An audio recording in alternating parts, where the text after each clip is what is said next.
Saudações, senhoras e senhores, aqui é Diogo Rafael Moreira do site controversiacatólica.com. Eu gostaria de demonstrar, neste vídeo, por que o protestantismo consegue ser pior do que o próprio islamismo. Em que sentido?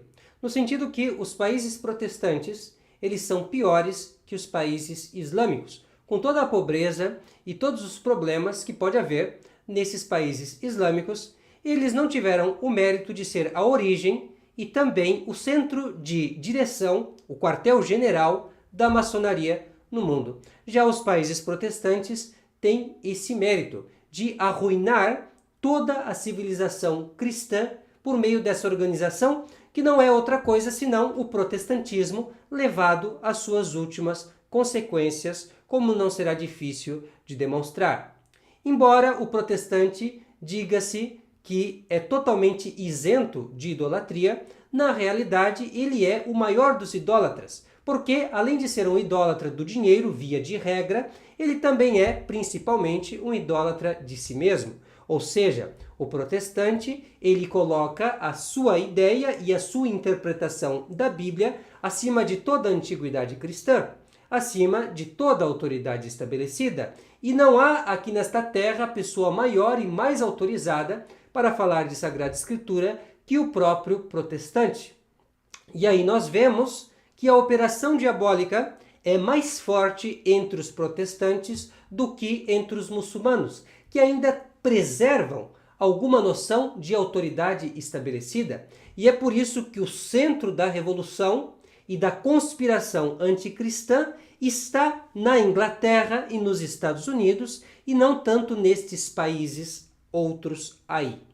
E isso nós vamos explicar para vocês, e assim ficará evidente que os países protestantes, ao contrário do que vai dizer a senhora Débora Barbosa num dos seus últimos vídeos, são, na realidade, piores do que até mesmo os países muçulmanos.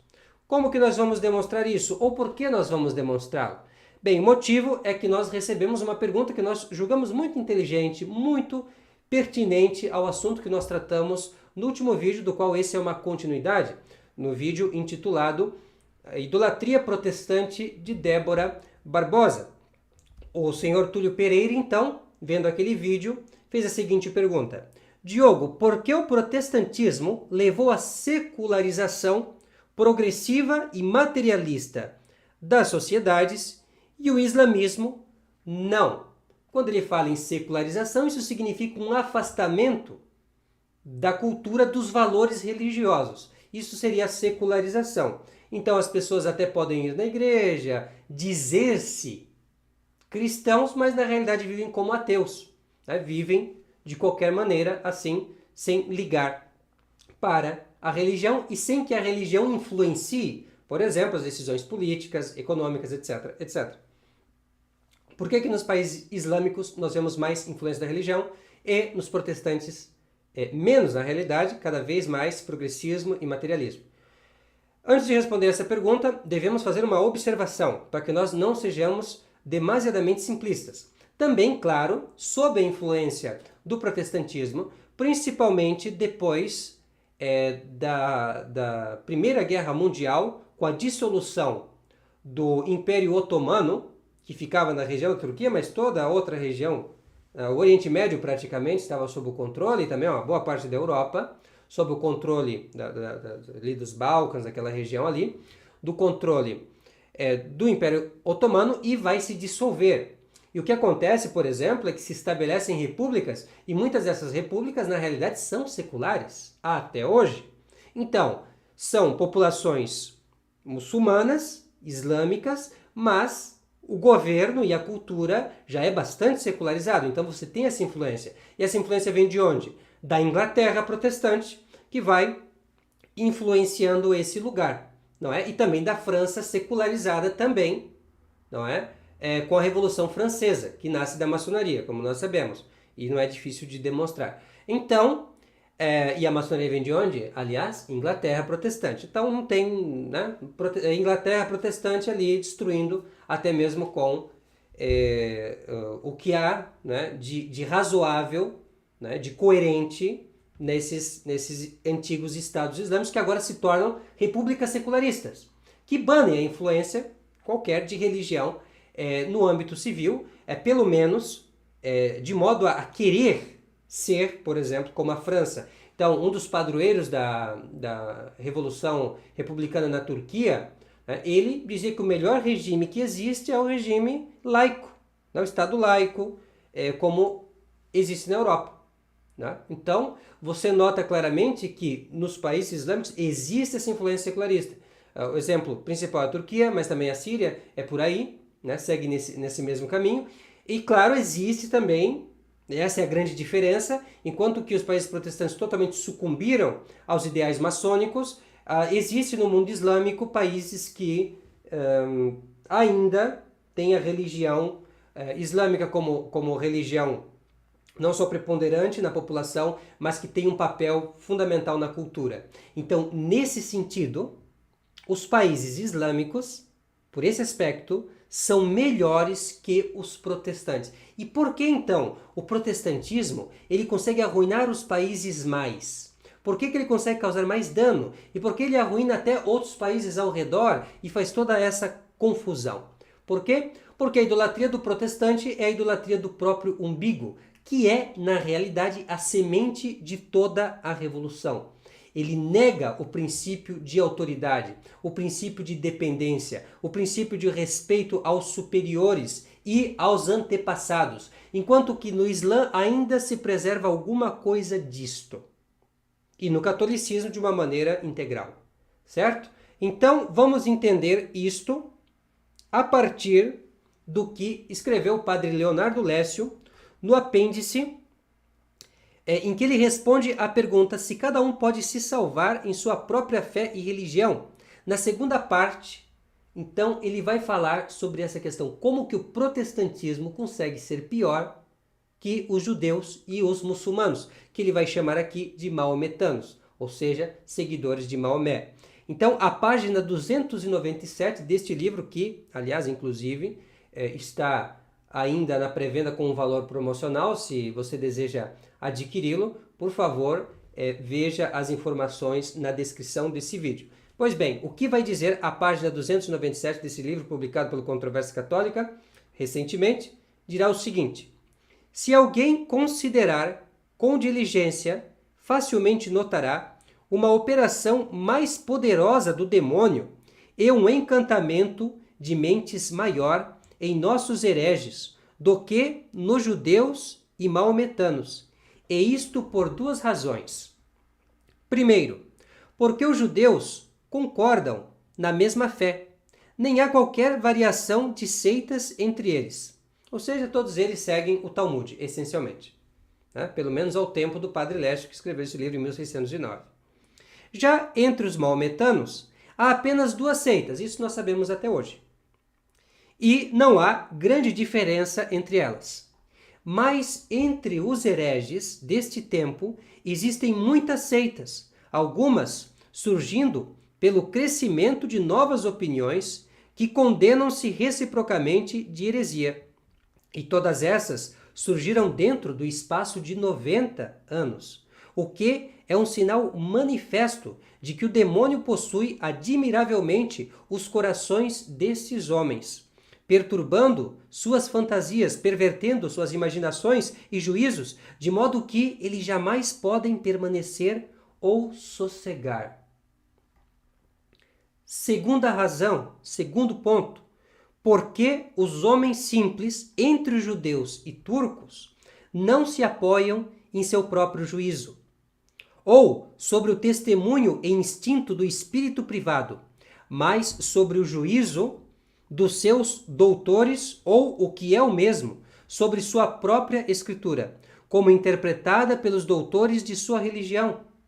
Eles têm, portanto, uma regra de fé e um fundamento de sua fé que está como que em conformidade com a razão, isto é, o consenso comum dos seus antepassados, ou a escritura explicada segundo o consenso dos doutores de sua religião.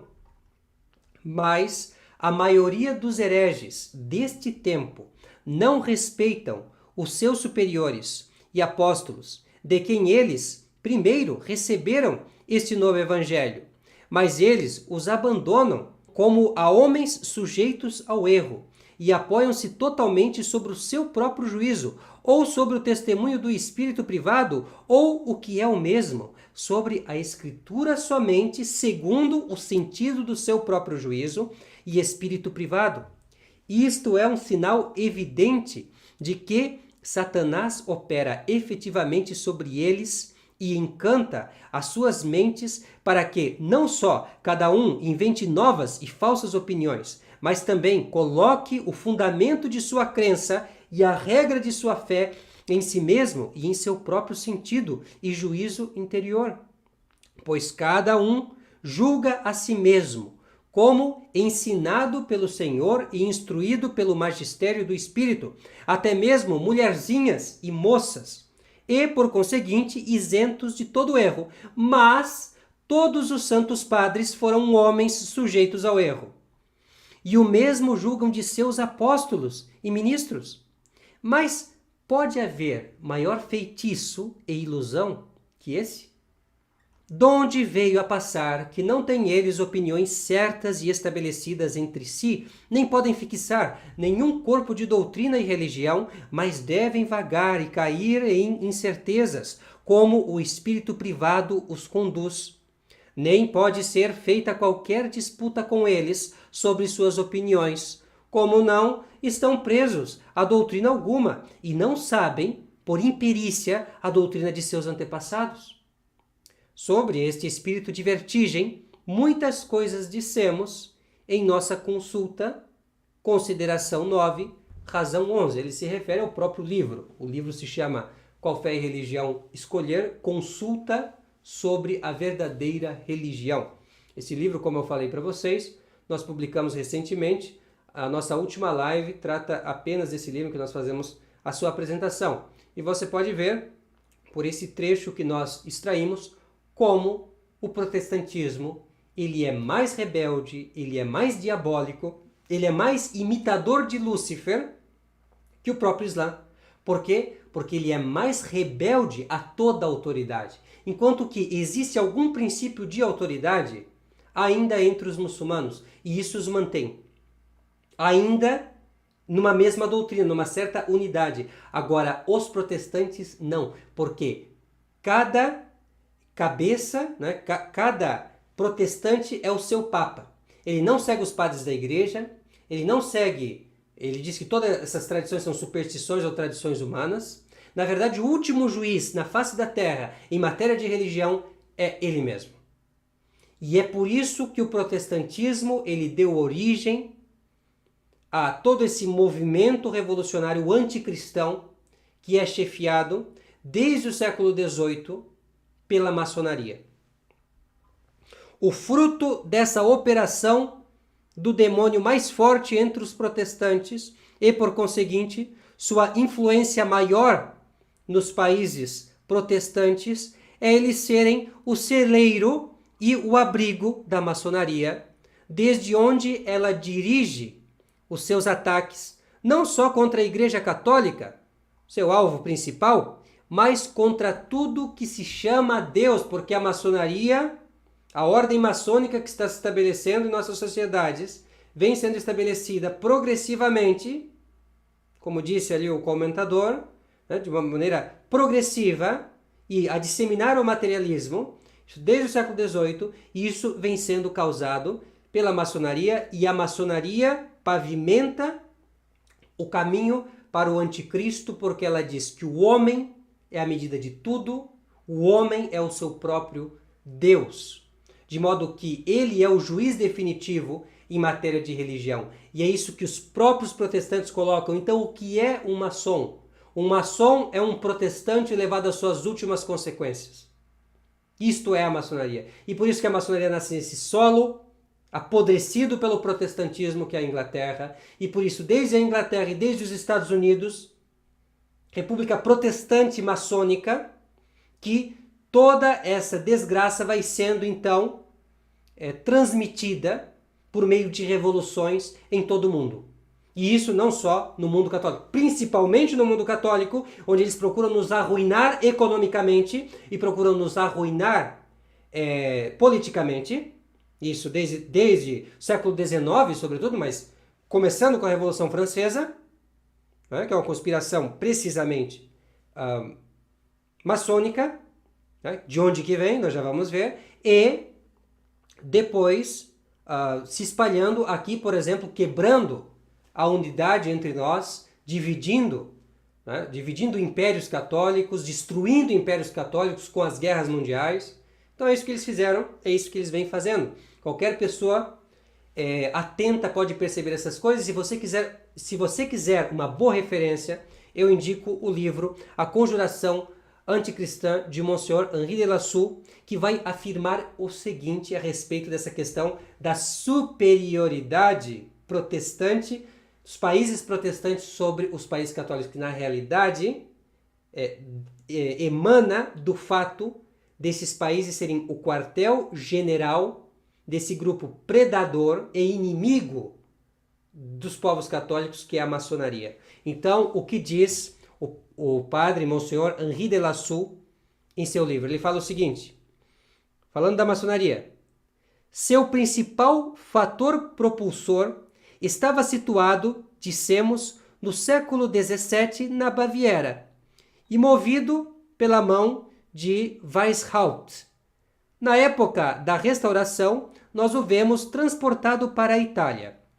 Hoje, sua ação se faz sentir, sobretudo na França, mas podemos crer que a mão que lhe dá o impulso está a Lures, e esse é o grande ponto.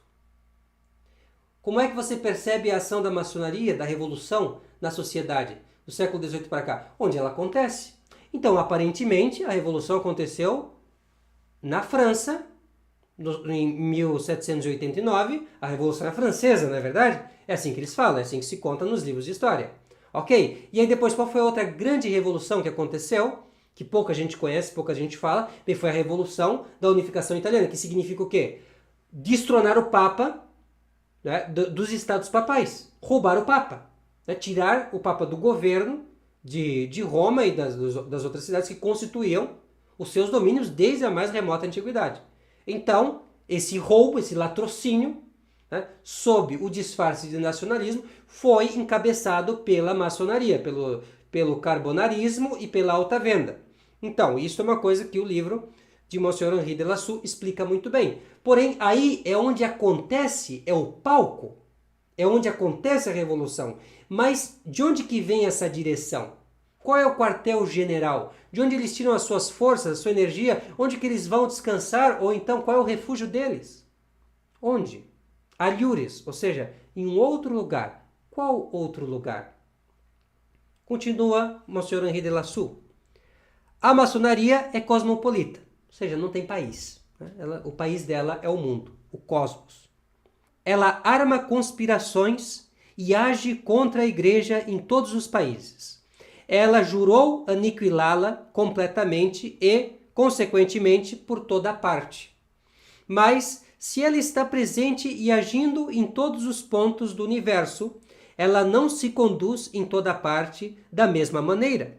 Como Cláudio Janet observou, com muita razão, ela tem seus centros de direção e seus teatros de operação. Preste atenção nessas duas palavras.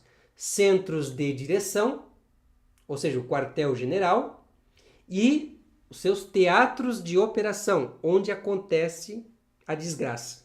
Então, essas duas coisas. E agora você vai começar a entender essa questão. Então, tem essas duas coisas. Os centros de direção estão dissimulados nos países protestantes. Aí se encontram os mais secretos refúgios da seita. Aí se preparam as revoluções que devem explodir em outra parte. Os teatros de operação são ordinariamente os países católicos, particularmente a França, Espanha, Portugal. Numa palavra, os países latinos mais impregnados da civilização cristã. É contra eles que a maçonaria internacional sempre tem assestado as suas mais formidáveis baterias. Assestado é uma palavra portuguesa de Portugal para apontado. Então, onde ele tem infligido os seus golpes justamente no solo católico, onde tem causado revoluções, onde ele tem causado prejuízos econômicos o quanto ele pode, onde ele tem causado divisões e coisas desse gênero. E aí nós temos uma notinha que eu gostaria de ler para vocês. Aliás, permitam-me agradecer aqui. Teve um amigo, eu não posso revelar a pessoa porque eu não cheguei a pedir autorização para isso, então eu recebi uma mensagem privada, esta imagem do livro A Conjuração Anticristã que estou compartilhando com vocês. Então eu lhe devo esse favor de nos ter também ajudado, né, a completar aquele primeiro vídeo com este aqui agora, falando sobre esse aspecto da suposta superioridade dos países protestantes sobre os países católicos. E esta nota em particular aqui é fundamental, que vai explicar a falácia. Diz assim então na nota 1, né, desta parte da Conjuração Anticristã, Monsieur Henri de Lassou.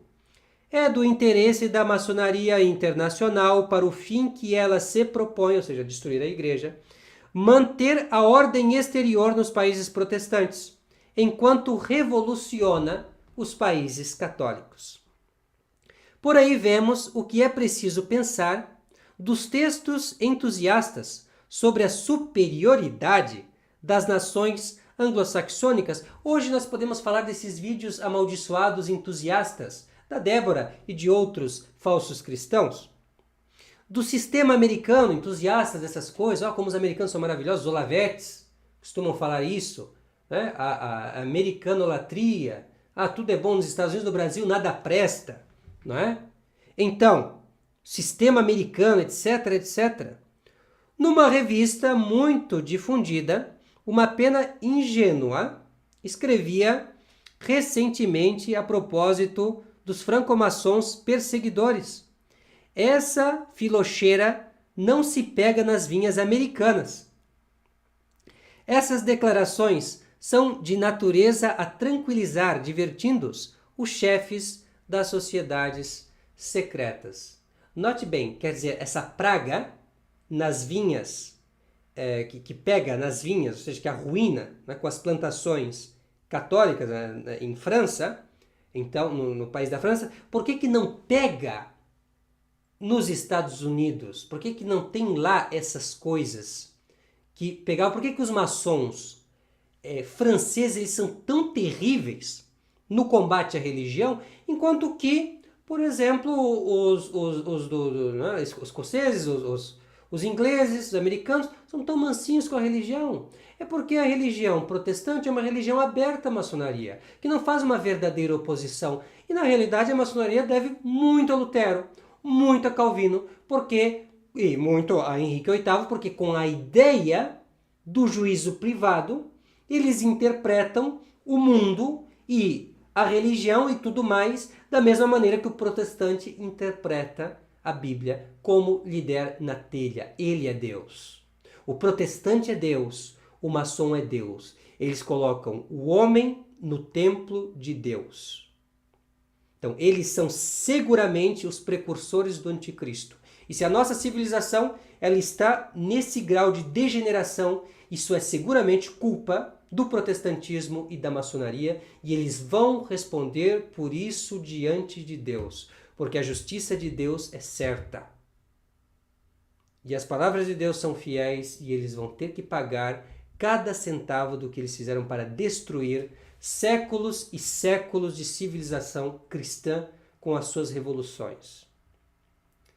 Eu achei importante gravar esse vídeo aqui para completar um pouco aquilo que eu tinha dito no vídeo Idolatria Protestante de Débora Barbosa.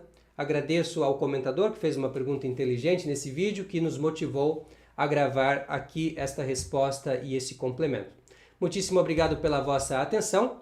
Fique com Deus e até a próxima. Tchau, tchau.